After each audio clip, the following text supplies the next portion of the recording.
നമുക്കൊരുപാട് സങ്കടങ്ങൾ വരികയും കഠിനമായ വേദന അനുഭവിക്കാൻ വരുമ്പോൾ രോഗത്തിൽ കിടന്ന് നമ്മൾ ഉഴലുമ്പോഴും എല്ലാം നമ്മളിരുന്ന് ശപിക്കും, നമ്മളെ തന്നെ നമ്മൾ ശപിക്കും. എന്തിനാണ് ദൈവം എനിക്ക് ഇങ്ങനെ ഒരു ജീവിതം തന്നത്, ഞാൻ ഇതിൽ നിന്ന് എങ്ങനെ റിക്കവർ ആകും, എങ്ങനെ രക്ഷപ്പെടും, ഇങ്ങനെയെല്ലാം നമ്മൾ ചിന്തിക്കും.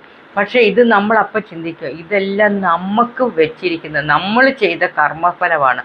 നമ്മൾ ഒന്നെങ്കിൽ ഈ ജന്മത്തിലായിരിക്കും, അല്ലെങ്കിൽ മുൻജന്മ കർമ്മഫലമാണ് നമ്മൾ അനുഭവിക്കുന്നതെന്ന് മാത്രം നമ്മൾ ചിന്തിക്കുക. എല്ലാം നമ്മൾ അനുഭവിക്കാൻ വേണ്ടി നമുക്ക് ദൈവം തന്നിരിക്കുന്നതാണ്.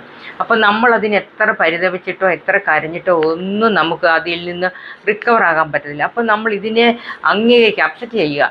ഇത് എനിക്ക് ദൈവം തന്നാണ്, ഞാൻ ചെയ്ത ശിക്ഷയായിരിക്കും, അല്ലെങ്കിൽ ഞാൻ കഴിഞ്ഞ ജന്മത്തിൽ ചെയ്ത പാപത്തിൻ്റെ ഫലമായിരിക്കും എന്ന് നമ്മൾ ചിന്തിച്ച് കഴിയുമ്പോൾ നമ്മുടെ ആ വേദനയും വിഷമവും ഒരുപാട് കുറയും. അതോടൊപ്പം തന്നെ നമ്മൾ ദൈവത്തോട് പ്രാർത്ഥിക്കുക, എന്തെങ്കിലും ഞാൻ ചെയ്തിട്ടുള്ള പാപത്തിൻ്റെ ഫലമാണെങ്കിൽ അതിൽ നിന്ന് മോചനം കിട്ടാൻ വേണ്ടി ദൈവത്തോട് പ്രാർത്ഥിക്കുക. ഇതിൽ നിന്നൊക്കെ നമുക്ക് റിക്കവർ